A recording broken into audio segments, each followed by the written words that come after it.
जय हिंद दोस्तों, मैं मंटू आप सबों का फिर से अपने YouTube channel Mantu real world में बहुत बहुत स्वागत करता हूं। आज मैं फिर एक नए इम्पोर्टेंट टॉपिक के साथ आया हूं जो माइनर एक्ट का है। वो है IT एक्ट 2000। चलते हैं बिना विलंब किए हुए शुरू करते हैं। आज का अधिनियम है सूचना एवं प्रौद्योगिकी अधिनियम 2000, जो कि एग्जाम के लिहाज से ये भी काफी इम्पोर्टेंट है। इससे भी क्वेश्चन पूछा जा चुका है 2021 में। देख, इसका फुल फॉर्म है इंफॉर्मेशन टेक्नोलॉजी एक्ट 2000 संशोधित अधिनियम 2008। एक संशोधन 2008 में हो चुका है। अब कुछ इंपॉर्टेंट पॉइंट्स देख लेते हैं। पहला पॉइंट कहता है IT एक्ट में अध्याय 13 और धारा 94 और अनुसूची 4 है। मतलब अध्याय IT एक्ट में अध्याय 13 है, धारा 94 है और अनुसूची 4 है। अब अगली पॉइंट को देखते हैं। अगला पॉइंट कहता है सूचना प्रौद्योगिकी अधिनियम 9 जून 2000 को राष्ट्रपति के सिग्नेचर या हस्ताक्षर के पश्चात अधिनियम का रूप धारण किया। मतलब अधिनियम बना कब? 9 जून 2000 को राष्ट्रपति जी का सिग्नेचर होने के बाद यह अधिनियम बना।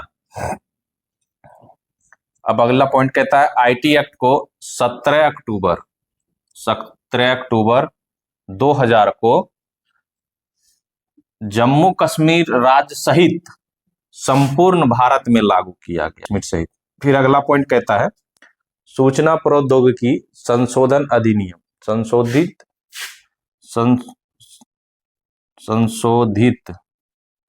संशोधित अधिनियम 23 दिसंबर 2008 को पारित हुआ था। सूचना प्रौद्योगिकी संशोधित अधिनियम जो है ना 23/12/2008 को पारित किया गया था।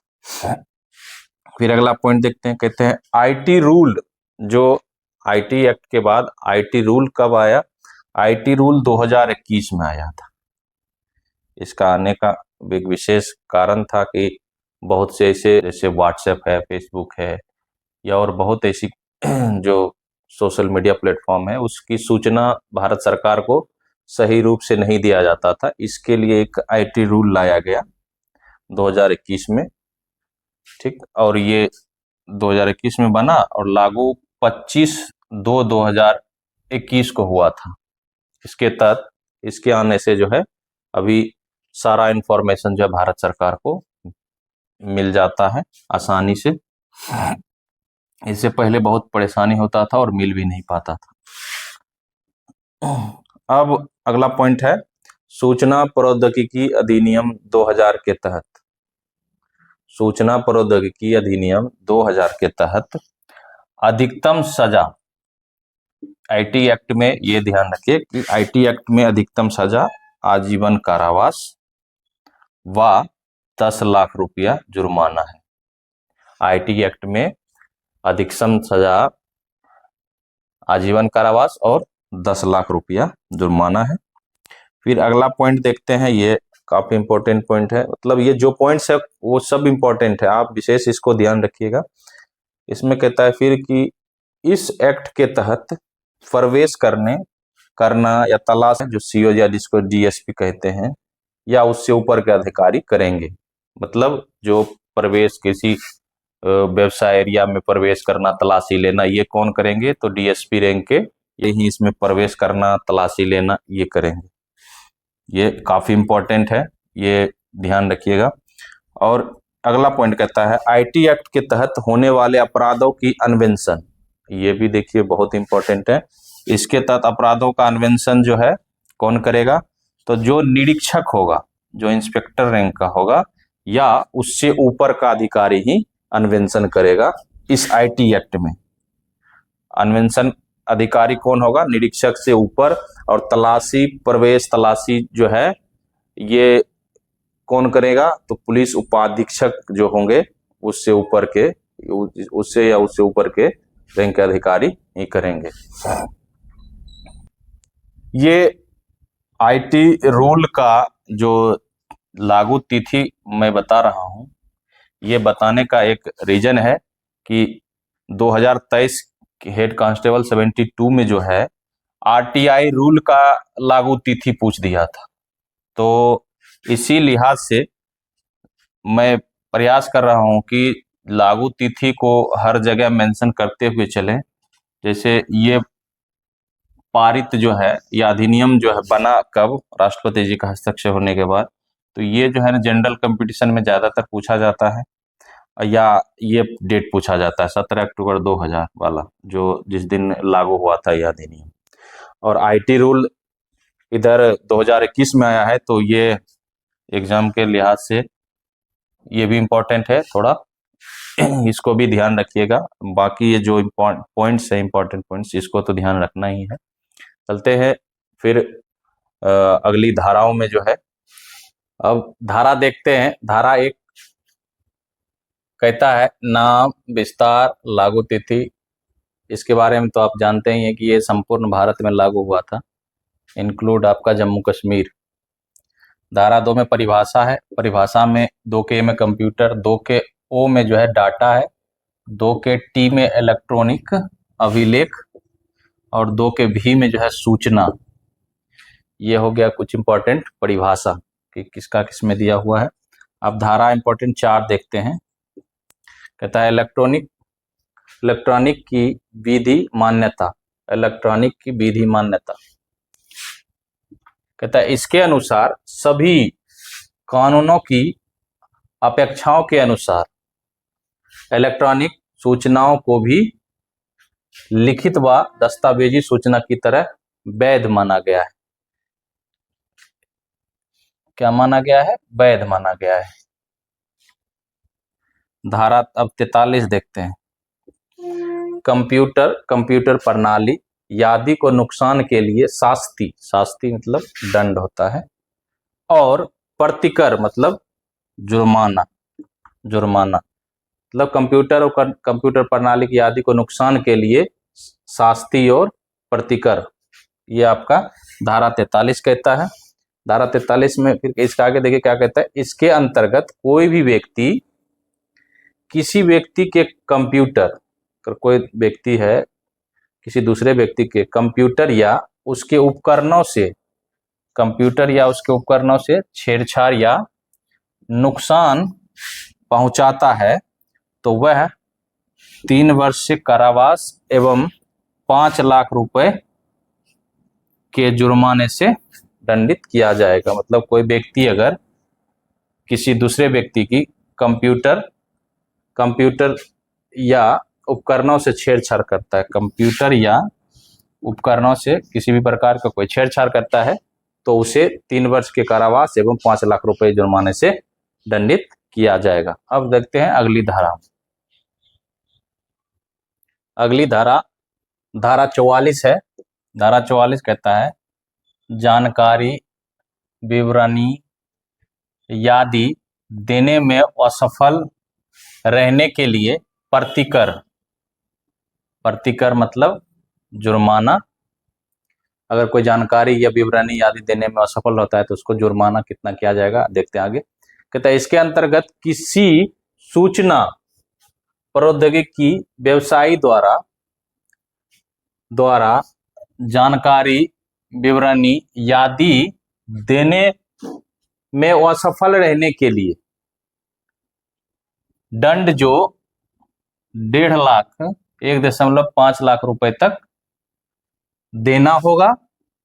किंतु यदि ऐसी सूचना या जानकारी देने में विलंब करता है तो प्रतिदिन के हिसाब से 5,000 रुपए अर्थदंड लगेगा। तो इसमें देख लीजिए 44 में कि जानकारी, विवरण आदि देने में असफल रहने पर जो है अधिकतम 1.5 लाख रुपए मिलेगा। अगर वही चीज जो है विलंब करता है देने में तो 5,000 रुपए प्रतिदिन के हिसाब से जुर्माना देना होगा, अर्थदंड देना होगा। ये धारा 44 कहता है। धारा 45 कहता है अवशिष्ट शास्ति के अंतर्गत जब किसी व्यक्ति ने आईटी एक्ट के तहत कोई सामान्य अपराध किया है, आईटी एक्ट के तहत क्या कह रहा है यहाँ, सामान्य अपराध किया है और उस अपराध में दंड उल्लेखनीय नहीं है या दंड उल्लेखित नहीं है, दंड उल्लेखित नहीं है, उस अपराध में दंड उल्लेखित नहीं है, तो वहां पर उसे 25,000 रुपए से दंडित किया जाएगा। मतलब धारा 45 मतलब अवशिष्ट शास्ति का मतलब है कि इसके अंतर्गत जब कोई व्यक्ति ने आईटी एक्ट के तहत कोई सामान्य अपराध करता है और उस अपराध में दंड जो है ना उल्लेखित नहीं है, तो उस व्यक्ति को जो है जुर्माने से जो 25,000 रुपए से दंडित किया जाएगा। आपका ये धारा 45 कहता है। धारा 48 कहता है अपील अधिकरण। अपील अधिकरण के बारे में कहता है, तो इसके अंतर्गत केंद्र सरकार अधिसूचना द्वारा साइबर अपील अधिकरण नामक एक या एक से अधिक अपील अधिकरणों की स्थापना करेगी। अपील अधिकरणों की स्थापना के बारे में यह कहता है धारा 48। अपील अधिकरण के बारे में क्या कहता है धारा 48 कि केंद्र सरकार जो है एक या एक से अधिक अपील अधिकरणों की स्थापना करेगी। तो अब चलते हैं अगली धाराओं में। अगली धारा 49 है। धारा 49 कहता है साइबर अपीलीय अधिकरण की संरचना क्या होगा, किस किस से मिलकर जो है ये अधिकरण बनेगा। कहता है साइबर अपीलीय अधिकरण जो अध्यक्ष एवं उतने अन्य सदस्य से मिलकर बनेगा। अध्यक्ष एवं उतने सदस्य मिलकर बनेगा जितने केंद्र सरकार राजपत्र में अधिसूचना द्वारा नियुक्त करे। केंद्र सरकार द्वारा राजपत्र में जो है ना अधिसूचना द्वारा जो है नियुक्त करे। इनकी नियुक्ति जो साइबर अपीलीय अधिकरण की जो अध्यक्ष और सदस्यों की नियुक्ति जो होता है, कहता है केंद्र सरकार द्वारा होगा और ये सर्वोच्च न्यायालय की मुख्य न्यायाधीश के परामर्श से की जाएगी। मतलब अध्यक्ष और सदस्यों की जो नियुक्ति होगी केंद्र सरकार द्वारा नियुक्ति होगा और जो है परामर्श जो है किससे लेगा, ये सर्वोच्च न्यायालय के मुख्य न्यायाधीश के परामर्श से की जाएगी। ये धारा 49 कहता है। धारा 58 देखते हैं, कहता है साइबर अपीलीय अधिकरण की शक्ति एवं कार्य का होगा। ये भी इंपॉर्टेंट है, शक्ति एवं कार्य, ये ऑनलाइनर में ही याद रखें इसको। 58। अब 61 कहता है, 61 में देखते हैं, कहता है सूचना प्रौद्योगिकी अधिनियम के तहत सिविल न्यायालय की अधिकारिता का न होना। अब धारा 62 कहता है सूचना प्रौद्योगिकी अधिनियम के तहत त्रुटिवश दिए गए निर्णय के खिलाफ अपील। मतलब आईटी एक्ट के तहत अगर कोई त्रुटिवश जो है निर्णय दिया गया उसके खिलाफ आप आवेदन कहां कर सकते हैं। तो इसके अंतर्गत किसी व्यक्ति के खिलाफ त्रुटिवश या भूलवश कोई निर्णय हो गया है, कोई निर्णय दे दिया गया है न्यायालय, स्पेशल न्यायालय, तो उसके खिलाफ जो है कहां जा सकते हैं आप अपील कर सकते हैं, ये उच्च न्यायालय में कर सकते हैं। उच्च न्यायालय में अपील की जा सकती है। ये स्पेशल न्यायालय के तहत जो है अगर आपको कोई त्रुटिवश या भूलवश कोई आपको निर्णय दिया गया है तो आप उसके खिलाफ या अपील कहां कर सकते हैं, तो उच्च न्यायालय में कर सकते हैं। अब अगली धाराओं देखते हैं जो इंपॉर्टेंट है। अगली धारा 65 है। धारा 65 कहता है कंप्यूटर साधन कोड या दस्तावेज से छेड़छाड़। तो इसके अंतर्गत यदि कोई व्यक्ति कंप्यूटर कार्यक्रम कंप्यूटर प्रणाली या कंप्यूटर नेटवर्क के लिए प्रयोग किए जाने वाले साधन कोड से प्रयोग किए जाने वाले साधन कोड से छेड़छाड़ करता है तो उसे 3 वर्ष के कारावास व 5 लाख रुपया जुर्माना या दोनों से दंडित किए जाएंगे। अब धारा 66 कहता है कंप्यूटर से संबंधित अपराध, कंप्यूटर से संबंधित अपराध, ये काफी इंपॉर्टेंट 66, 65 और 66 है, इसको VVI में रखिए। कहा है कि एक बार जो है IT एक्ट से 2021 के हेड कांस्टेबल 72 में पूछ दिया गया है, इसीलिए IT एक्ट को जो है ना मैं सोच रहा हूं कि कवर कर दूं। कहा है कि एक बार अगर पूछ दिया गया है तो संभावना अब बन गया है कि उस अधिनियम से कभी भी पूछा जा सकता है। इसीलिए ये 2021 का जो है हेड कांस्टेबल 72 में पूछा गया है क्वेश्चन है, तो इसी लिहाज से ये टॉपिक देखना अनिवार्य है। 66 कहता है कंप्यूटर से संबंधित अपराध, कंप्यूटर से संबंधित क्या क्या अपराध हो सकते हैं देखते हैं। इसके अंतर्गत यदि कोई व्यक्ति अधिनियम की धारा 43 में निर्दिष्ट, जो 43 में निर्दिष्ट कोई कार्य वेबसाइट को हैक कर, कोई ऐसा कार्य करता है जो वेबसाइट को हैक कर कपटपूर्वक करता है, कोई कार्य जो है वेबसाइट को हैक कर जो है कपटपूर्वक करता है, तो उसे 3 वर्ष के कारावास व 5 लाख जुर्माने या दोनों से दंडित किया जाएगा। अब 66 का ए देखते हैं। 66 का ए भी काफी इंपॉर्टेंट है। कहता है संसूचना सेवा यादी द्वारा आक्रामक संदेश भेजने के लिए दंड, संसूचना आदि द्वारा आक्रामक संदेश जो है भेजने के लिए दंड, संसूचना सेवा यादी द्वारा आक्रामक संदेश भेजने के लिए दंड। अब कहता है जब कोई व्यक्ति कंप्यूटर के माध्यम से, जब कोई व्यक्ति क्या कहता है कंप्यूटर के माध्यम से किसी व्यक्ति को दुर्भावना से धमकी देता है, कंप्यूटर के माध्यम से जैसे मैसेज कर धमकी देता है, मेल पेज में धमकी दे देता है, या जिससे उस व्यक्ति को शारीरिक हानि होता है, धमकी देता है या तो उसको शारीरिक हानि होता है या मानसिक कष्ट होता है पहुंचता है, तो उसे 3 वर्ष का कारावास व जुर्माने से दंडित किया जाएगा। अगली धाराओं को देखते हैं। अगली धारा 66 का बी है।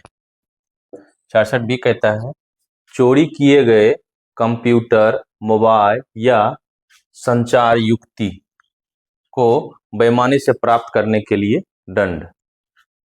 तो इसमें दंड 3 वर्ष का कारावास और 1 लाख रुपया जुर्माना हो सकता है। अगर कोई चोरी किया हुआ कंप्यूटर या मोबाइल या संचार युक्ति को बेईमानी से प्राप्त करता है तो उसको जो है 3 वर्ष का कारावास और 1 लाख रुपया जुर्माना हो सकता है। अब 66 का सी देखिए, कहता है पहचान चोरी करने के लिए दंड। पहचान चोरी में क्या क्या होगा, पासवर्ड, OTP, ये सब चोरी करने के लिए दंड कहता है 66 के सी। इसमें जो है दंड 3 वर्ष का कारावास और 1 लाख रुपया जुर्माना, इसमें भी वही है जुर्माने से।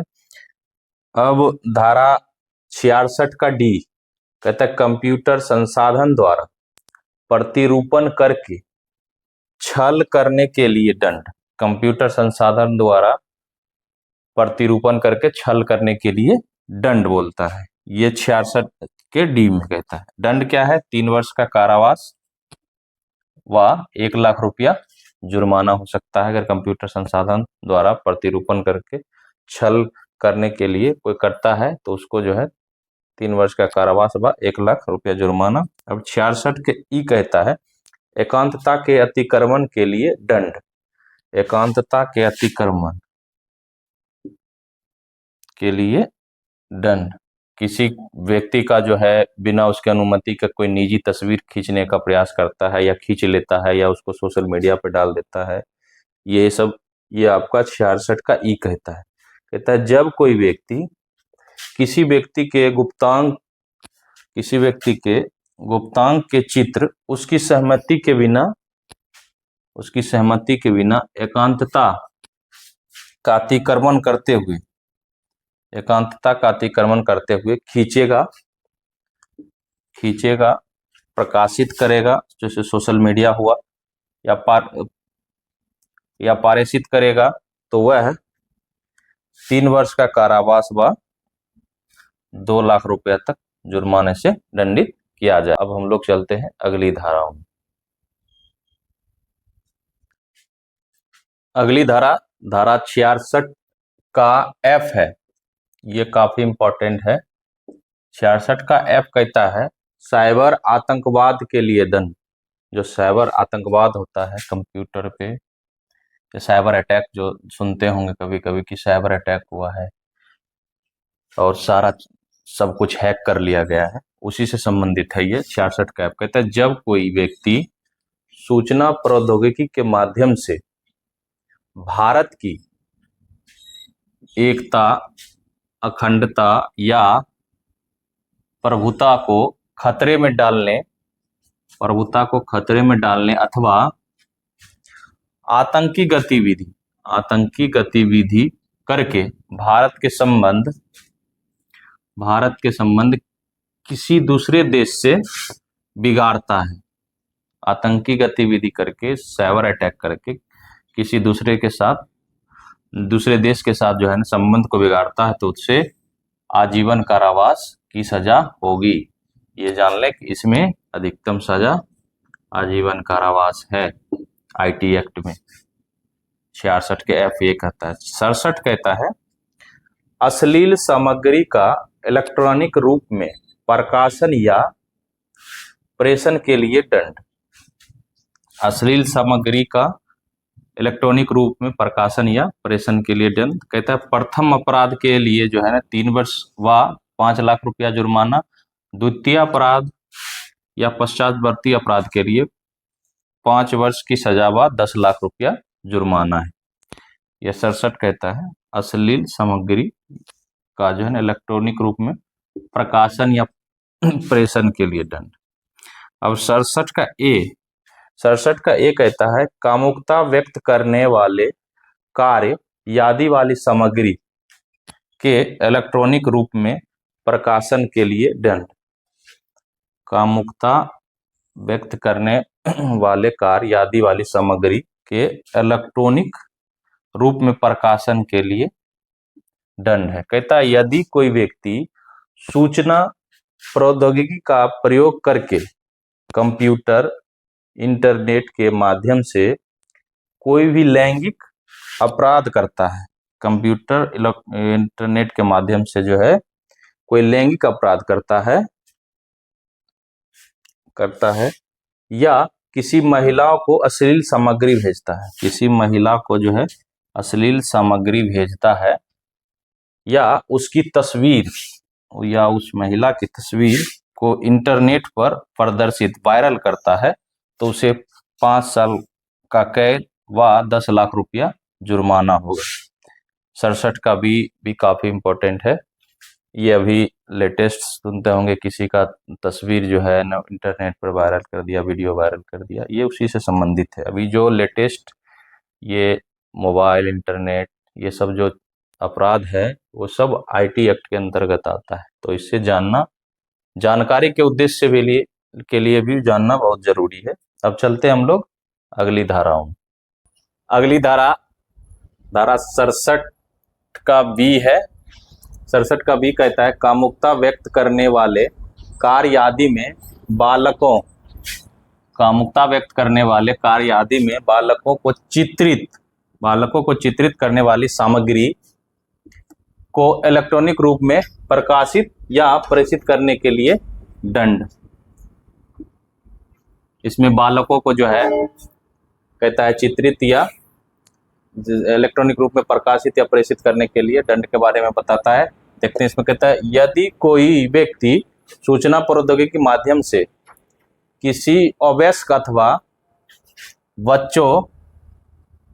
बच्चों को अश्लील सामग्री भेजता है या ऐसी हरकत करता है जिससे बालकों पर गलत असर पड़े तो उसे 5 वर्ष का कारावास व 10 लाख रुपए जुर्माना से दंडित किया जाएगा। ये इंपॉर्टेंट है 67 का बी। अब नोट में देखते हैं यदि कोई व्यक्ति 67A 67B के अपराध को पुनरावृत्ति करता है, मतलब दोबारा या बार बार करता है, तो उस स्थिति में 7 साल की सजा हो जाएगा व 10 लाख रुपए जुर्माना देना होगा। 77 कहता है 3 वर्ष के कारावास वाले अपराधों का जमानतिया होना। अब धारा 78 कहता है अपराधों के अन्वेषण करने की शक्ति। अपराधों के अन्वेषण करने की शक्ति किन किन अधिकारियों को है? तो इसके तहत होने वाले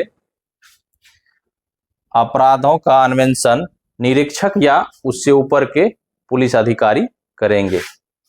उसके ऊपर गया पुलिस अधिकारी करेंगे अन्वेषण जो है इनका। निरीक्षक पुलिस निरीक्षक जो होगा, पुलिस निरीक्षक